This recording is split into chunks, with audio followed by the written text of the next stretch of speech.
հայտնվելու է կամ ՔՊ թիրախում կամ ՔՊ թակարդում։ Իր ապաշնորհության հետևանքով լեգնականում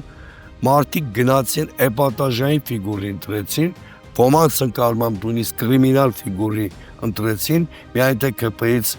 ազատվեն։ Այս մարդկանց պրիմիտիվ ռաբիսային պատկերացումները արժեքների, քաղաքականության, հասարակական հարաբերությունների մասին սա է։ Նա ոչ միայն արտաքին մարտահրավերները չի գիտակցում կամ ոչ ադեկվատը, այլ հասարակության լումպենացման ճանապարհով է հնարավոր համարում իր իշխանության պահպանումը կամ հնարավոր վերարտադրությունը։ Այո, Գյումրին ցույց տվեց, որ ընտրողները այլևս ավելի սև համարում են Փաշինյանը։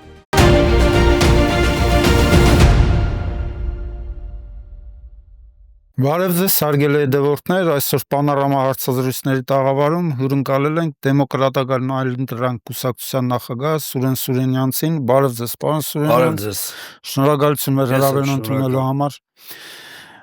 Տեսեք, փորձագիտական շրջանում որ կան էլ որ խոսեն, որ Գյումրու ընտրությունները համապետական ընտրությունների հետ կապ չունի, այն մեծ հաշվով նախանշեց հիմնական ուղղություններն ու տենդենսները, որոնք են Գյումրու ընտրությունների ուղերձները։ Տեսեք,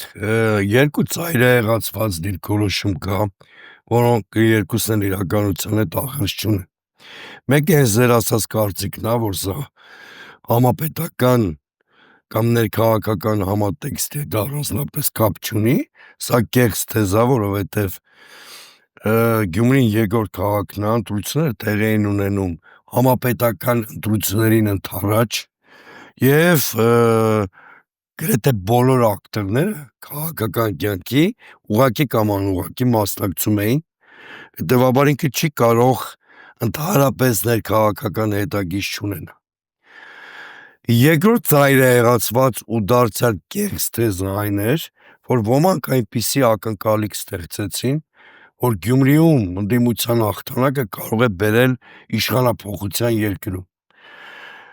Այդ կապը արհեստական է, որովհետև թիմ ընտրությունը ինչքան էլ ինքը մասշտաբային լինի,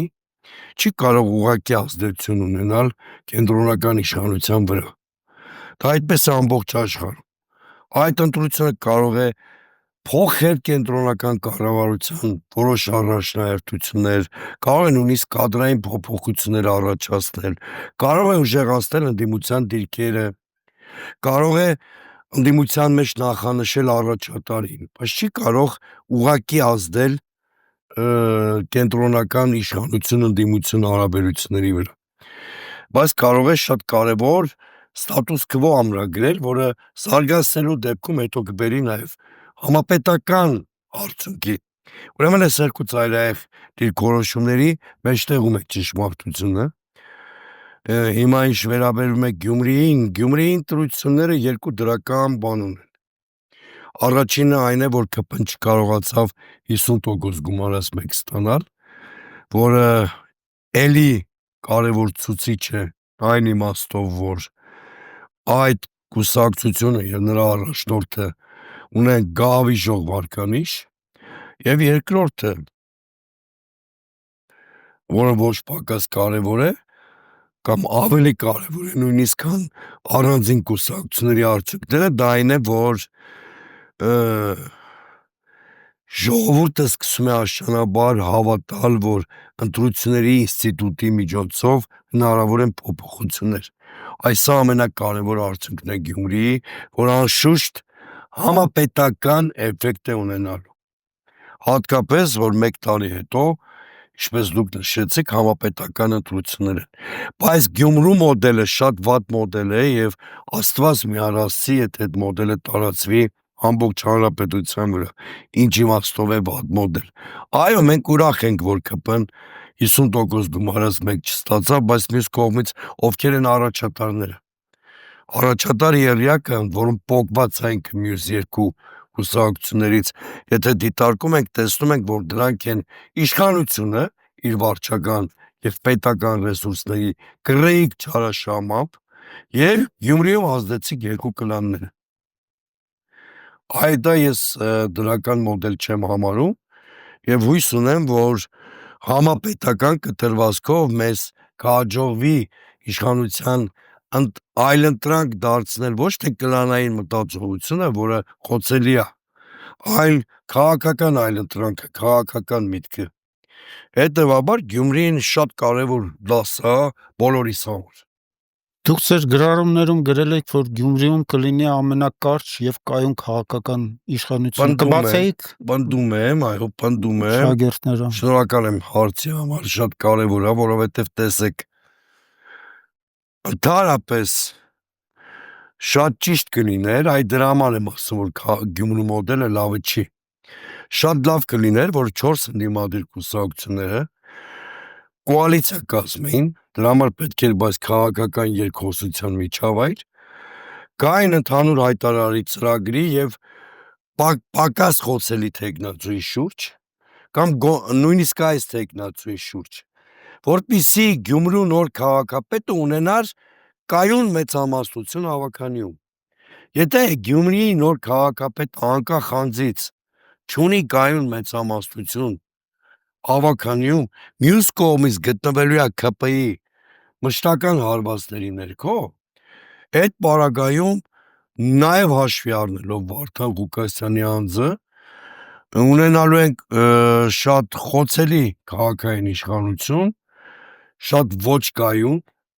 գրեթե ամեն քվեարկություն վերածվելու է կուլիսային շոր բազարների, պայմանավորվածությունների կամ հակառակը չէ պայմանավորվածությունների, նման իշխանությունը չի կարող կայուն եւ երկարաժամկետ լինել։ Վարդան Ղուկասյանը ինքը ամեն ինչ պիտի աներ, որ կոալիցիա ձևավորվի, բայց ինչքան էլ Վարդան Ղուկասյանը ճկուն եւ հասարակական տրամադրությունները լավ պատկերացնող գործիչ է, ցավոք սրտի նա պրիմիտիվ պատկերացում ունի քաղաքական հարաբերությունների մասին։ Եվ դա բերեց նրան, որ նա կարծես ինքն էլ չէր կոալիցիոն կաշկանդումներ, թերևս ձգտելով միայնյա իշխանության, բայց նա պատկերացում չուներ իր կառավարման մոդելում ստանձնում Գյումրու քաղաքապետությունը։ Արդյունքում նա հայտնվելու է կամ ՔՊ թիրախում, կամ ՔՊ թակարդում։ Էսի նկատի ունեի, ոչ թե ինչ-որ բան ունեմ Վարդան Ղուկասյանի անձի հանդեպ, հակառակը թե Վարդանի, թե Մարտունու հետ ունեմ շատ նորմալ, նույնիսկ լավ անձնական հարաբերություններ։ Այս ընտրություններին բավականին ակտիվ էին գյումրեցիները նախորդ ընտրությունների համեմատ, բայց բոլոր դեպքերում 47% մասնակցություն, 50%-ից ավել չի մասնակցել, հաշվի առնելով այն երևույթը, որ հիմա արտագնա աշխատանքի սեզոն չի, դե առանձնապես չեն էլ գնա։ Արտագնա աշխատանքի սեզոնը։ Գյումրիում դա սկսվում է փետրվարի կեսերից, ես հատուկ դա ուսումնասիրել եմ, փետրվարի 10-ից 15-ից արտագնա աշխատանքի մեկնողները կամ մեր լեզվով ասած խոպանչիները արդեն մեկնում են, հատկապես Ռուսաստան։ Տեսեք, Գյումրու համար շատ բարձր ցուցանիշ էր, շատ նորմալ ցուցանիշ էր թիմ ընտրությունների համար, բայց Գյումրի միշտ ընտրությունների շատ պասիվ մասնակցություն է ունենում, օրինակ նախորդ թիմին մասնակցել է 27000 մարդ։ Այս անգամ մրցակցությունը շատ էր եւ կանխատեսում էինք, որ ավելի շատ մարդ է գալու տեղամաս, բայց 47000 կհամարձակվեմ ուռճացված թիվ համարել ես, որը չէր կարող մրցակցության հետևանք լինել։ Խորապես համոզված եմ, որ այդտեղ այդ թվի ձևավորման մեջ վարչական ռեսուրսի տոտալ չարաշահումը իր ուրույն դերն է խաղացել։ Ակնհայտ է, որ ընտրություններին ճիշտ է մասնակցեցին մոտ 8, լավ, համարենք 7 ընդդիմադիր կուսակցություններ, բայց էլի ժողովրդի մի ապացիկ հատված էլի չմասնակցեց ընտրություններին։ Եվ այն կանխորոշիչ է լինելու առաջիկա համապետական ընտրություններին։ Այդ զանգվածը շատ մեծ է։ Ինչ են անում քաղաքական կուսակցություններն այդ զանգվածին ընտրությունների Գյումրիին մասնակցել է նախ մի ճշտման եմ 6 ընդդիմադիր կուսակցություն կամ դաշինք, որտեվ ՔՊ-ից զատ այնտեղ գոյություն ուներ պսևդոարևմտամետների դաշինքը, որ ընդդիմադիր ես չեմ կարող համարել, եւ ֆայտոնչու կուսակցությունը իրան ազնապես չեմ էլ ճանաչում, ազնական որևէ բան չեմ կարող ունենալ իր դեմ, բայց դա այն մարդն է, որը կարծեմ Արտյոմ Թովմասյան չէ, այն մարդն է, որի կեղծ ամբաստանության վրա լուսահոգի Արմեն Գրիգորյանը կալանավորվեց, հետո հոգեբանական եւ այլ խոշտանգումների հետևանքով իր մահկանացուն կնքեց դատանի դալիճում, այսինքն ես այդ մարդուն չեմ կարող ընդդիմադիր համանել, մանավանդ մի հատ ապաշխարության կամ ներողության խոսք չլսեցինք ընտրարշավի ընթացքում, հետևաբար 6 քաղաքական ուժեր մասնակցում, տեսեք Գյումրիում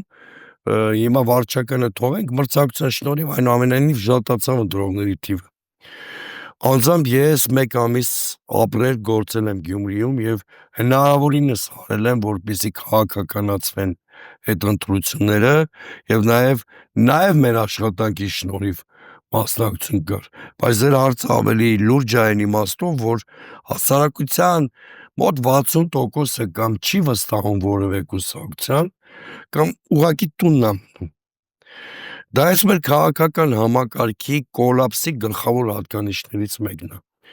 Կուսակցությունները չեն կարողանում, այդ թվում մեր կուսակցությունը առայժմ չեն կարողանում գտնել այն տրանսպորտով գործի գնացող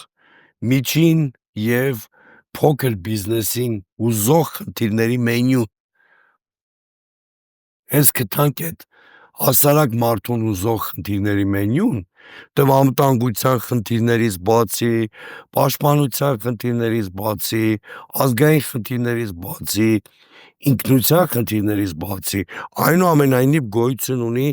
օրակարգ, որը վերաբերում է սովորական մարդու կենցաղային խնդիրներին, ինքնաարտահայտմանը, ինքնադրսևորմանը,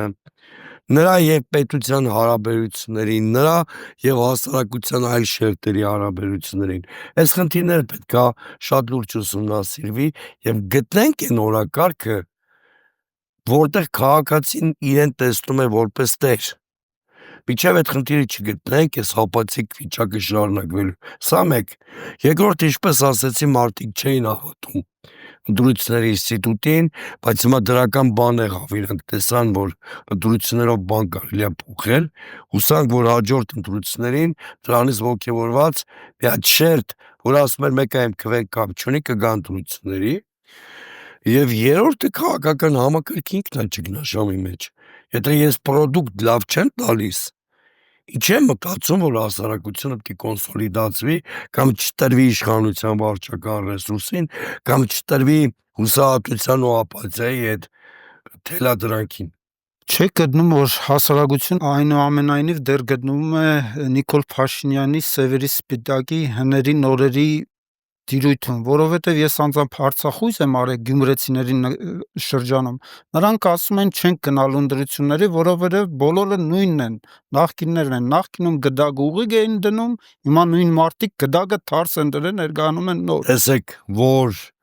գործող իշխանություններից եւ հիասթափությունը շատ մեծ է եւ բացի այն, որ հին համակարգի հետ վերադարձը մարդիկ չեն ուզում, դա ակնհայտ է, բայց չի ձևավորվել այն քաղաքական այլընտրանքը, որը այլընտրանքային ճանապարհ կլինի։ Մենք հիմա որպես կուսակցություն շատ ակտիվ այդ ուղղությամբ աշխատանք ենք տանում, անձամբ ես 3 առանց չափազանցության 6 քաղաքական հանդիպում եմ ունեցել այդ ճանապարհին, հա, իհարկե հիմա բացահայտումներ չեմ անում, որտեվ նաև որպես քաղաքագետ, դիվանագետ հետևում եմ այս սկզբունքին, որ քանի դեռ ամեն ինչ համաձայնեցված չի, ոչինչ համաձայնեցված չի, դա ճիշտ սկզբունք է ոչ միայն արտաքին հարաբերությունների, այլ նաև ներքին ներքաղաքական հարաբերությունների տեսանկյունից, դա անշուշտ կա, բայց Նիկոլ Փաշինյանի Սև Սպիտակը հիմա ճակատագրի հեգնանքով կամ բումերանգի օրենքով այլևս իր դեմ է աշխատում, որտեվ տեսեք իր ապաշնորհության հետևանքով լեգնականում մարդիկ գնացին էպատաժային ֆիգուրի ընտրեցին, ոմանց ընկալմամբ նույնիսկ կրիմինալ ֆիգուրի ընտրեցին, միայն թե ԿՊ-ից ազատվեն։ Հետևաբար Նիկոլ Փաշինյանը այսօր ամենասևն է դարձել քաղաքական դաշտում։ Նիկոլ Փաշինյանի վարած ներքաղաքական դաշտում վարած քաղաքականությունից տեղափոխվենք արտաքին քաղաքականություն, տեսեք, Ադրբեջանը զորավարժություններ է անում բնակավայրեր գրավելու եւ բնակավայրերում գործողություններ անելու սցենարով, դրան զուգահեռ նույն օրերին Նիկոլ Փաշինյանը հեծանվային հերթական արշավ է ներկայացնում, ընդ որում 44-օրյա ճակատամարտում պարտության սիմվոլ Արծրուն Հովհաննիսյանի ներկայությամբ ուղերձները, զուգահեռները օրերին մի իրադարձություն եղավ, որը նույնիսկ ինչ հաճելիորեն զարմացրեց, չնայած օրինաչափ լիներ, հայ-իրանական համատեղ զորավարժությունները, ճիշտ է, ամեն մեկը իր տարածքում էր անցկացնում, բայց ամեն դեպքում սա երևի այս իշխանության եզակի դրական քայլերից մեկն էր, որովհետև իրապես բխում այն անվտանգային խնդիրներից, որ կանգնած է մեր երկրի առաջ։ Իսկ ընդհանրապես այո, Նիկոլ Փաշինյանը չափազանց անլուրջ, ոչ adekvat է արձագանքում այն մարտահրավերներին, որ գոյություն ունի։ Այդ հեծանավազքը ըստ էության կարող եք համարել նրա նոր ընտրական կամպանիայի բաղադրիչներից մեկը։ Նրա դարդ ու ցավը պատերազմից հետո դարձել է երկու բան. իր ուսերից պարտության պատասխանատվությունը ուրիշների վրա դնելը, նախկիններ, նախագահներ, Ռուսաստան, ու ով ասես մեղավոր է բացի իրենից։ Եվ երկրորդը իշխանությունը ամեն գնով պահելը, որովհետև դրա մեջ է տեսնում նա իր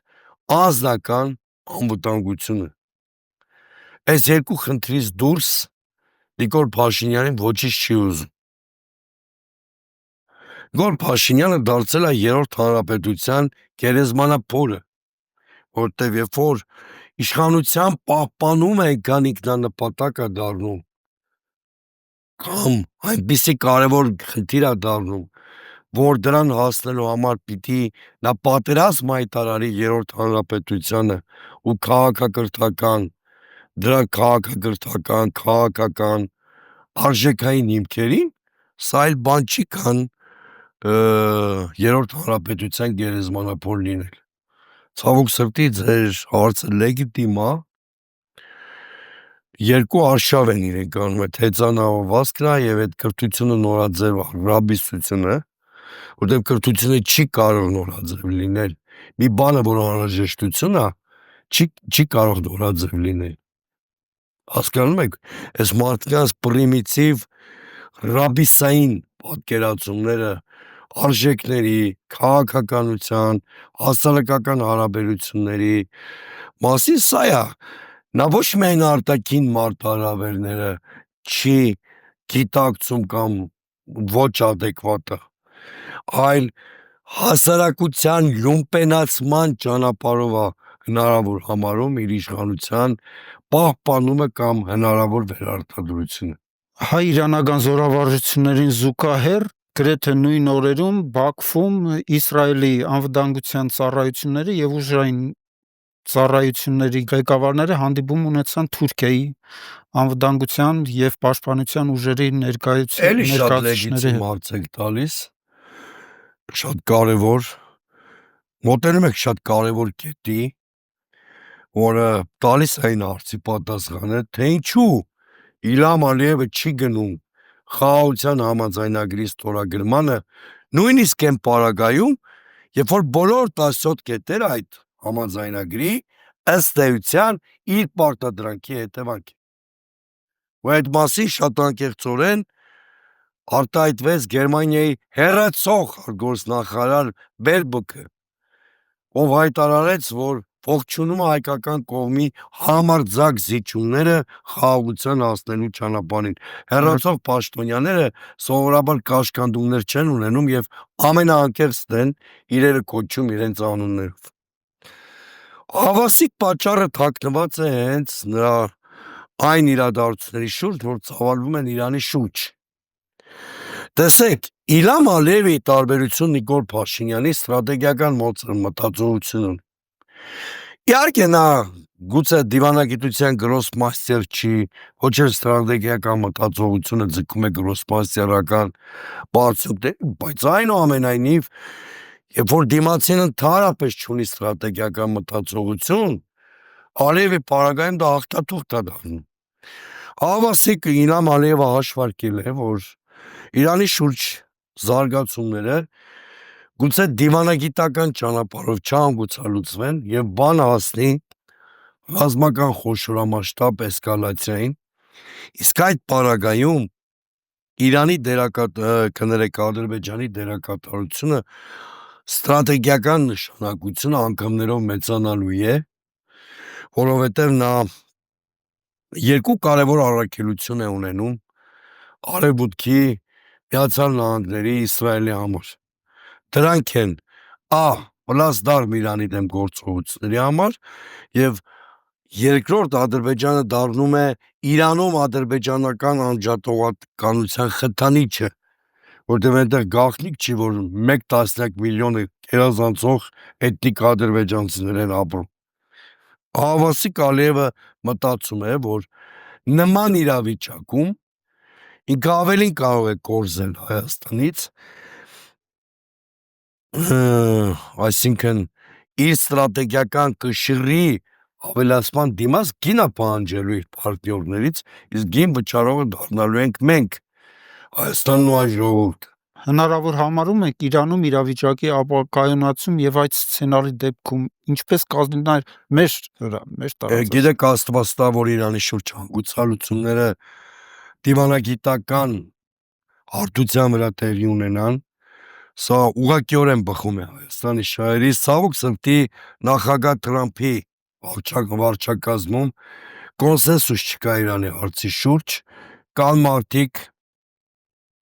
ովքեր մեգա շարժման կորիզը հատկապես, ովքեր պնդում են, որ պետք է խաղաղ ճանապարհով հասնել Իրանի խնդրի լուծմանը, իրանական միջուկային ծրագրի այդ խնդրի լուծմանը, բայց կան նաև բազեներ, հատկապես նեոհանրապետական շրջանակներից, ովքեր ավելի արմատական, ագրեսիվ ռետորաբանության կողմնակից են, հենց վաղը տեղի են ունենալու Օմանում Ուիտկոֆի եւ Արաղչիի բանակցությունները, դրանք ուղղակի բանակցություններ չեն լինելու, նույնիսկ բանակցությունների ձևաչափի շուրջ Թեհրանն ու Վաշինգտոնը ունեն այլակարծություն, բայց հույս ունենանք, որ այդ բանակցությունները կբերեն դիվանագիտական պոտենցիալի ավելացմանը խնդրի հանգուցալուծման, իսկ եթե Աստված մի արած է ռազմական լուծում տեղի ունենա կամ էսկալացիայի, դա մի մարտահրավեր է, որը առանց շահբազանցության եմ ասում, կարող է տարածքի կասկածի տակ դնել Հայաստանի ինքնիշխանությունը, եթե չասեմ տարածքային ամբողջականությունը։ Նիկոլ Փաշինյանը միանշանակ է եւ արդեն ակնհայտ է, որտեղ նախորդ տարվա վերջից իր ընտանեկան վիդեոներով, տեսագրություններով սկսել են դրալ շավ։ Այս համատեքստում հնարավոր համարում եք խաղաղության եւ համագործակցության այդ համաձայնագրի ստորագրումը որպես հաղթաթուղթ առաջիկա ընտրություններին։ Նախ եթե այդ համաձայնագիրը ստորագրվի, դա ինստիտուցիոնալ խաղաղության մասին չի, դա ընդհանրապես սողացող կապիտուլյացիայի մեկնարկ է դնում, նույնիսկ չել ավարտում այդ գործընթացը։ Դուք որտեղ եք տեսել խաղաղություն, որտեղ դա ենթադրող փաստաթուղթը երկու կարևոր խնդիր չի լուծում։ Մեր ռազմագերիները շարունակելու են մնալ Բաքվի զնդաններում եւ Հայաստանը չի ապաշրջափակվելու, որտեղ չկա այդ համաձայնագրում, հասցեագրում այդ խնդրին իրաց բառապաշարով ասեմ։ Ուրեմն եթե նույնիսկ ստորագրվում է, դա չի բերելու խաղաղության։ Բայց ես նոր քիչ առաջ խոսում էի հենց նրա մասին, որ Ադրբեջանը հակված էլ չի դա ստորագրել, հետեւաբար շատ փոքր եմ համարում հավանականությունը, որ այդ հաղթաթուղթը նախընտրական Նիկոլ Փաշինյանը կունենա։ Հետևաբար ինչով է գնում Նիկոլ Փաշինյանը ընտրությունների։ Էլ ինքը գեներացրել է այդ նախկինների հատիկ հետ կբերեմ, չգիտեմ ինչ է տեսեք, ինքը 3 տեսական թեմա։ Բայց Գյումրին ցույց տվեց, չաշխատեց։ Այո, չէ աշխատելու, 3 տեսական թեմա կար, խաղաղությունը, որ խոսեցինք այդ մասին, եվրոինտեգրումը, բայց աշխարհում տեղի ունեցան փոփոխություններ, մենք տեսանք, որ այդ բուտաֆորիա, հետևաբար դրանով դժվար է ժողովուրդ կերակրելը, մնաց է Տալան-Թալանի թեման, այո, Գյումրին ցույց տվեց, որ ընտրողները այլևս ավելի սև համարում են Փաշինյան, հետևաբար Նիկոլ Փաշինյանը երկընտրանքի առաջ է, կամ հաշվում էլ այն իրականության հետ, որ թիմ ընտրություններով սկսվել է իշխանության խաղաղ փոխանցման գործընթացը, որը եզրափակվելու է համապետական ընտրություններով, կամ գնալ ռեպրեսիվ մեքենան ուժեղացնելու ճանապարհով, բայց այդ երկրորդ ճանապարհը կարող է շատ ուժեղ հանրային հակազդեցության հանդիպել եւ վերջո հանգեցնել հեղափոխության։ Երկու ճանապարհներից որ մեկը կընտրի Նիկոլ Փաշինյանը դժվար է պնդում անել, բայց ես նրան շատ վաղուց եմ ճանաչում, նա իշխանությունը պահպանելու համար ցավոք սրտի պատրաստ է շատ կարմիր գծեր հատել։ Շնորհակալություն պարոն Սուրենյանց շնորհակալ։ հետաքրքիր զրույցի, կարևոր զրույցի համար։ Պանորամայի մի հարգելի հետևորդներ, հիշեցնեմ, մեր հյուրն էր Դեմոկրատական այլընտրանք կուսակցության նախագահ Սուրեն Սուրենյանցը։ Շնորհակալություն մեզ ունկնդրելու համար, կհանդիպենք առաջիկա ետերներում, ցտեսություն։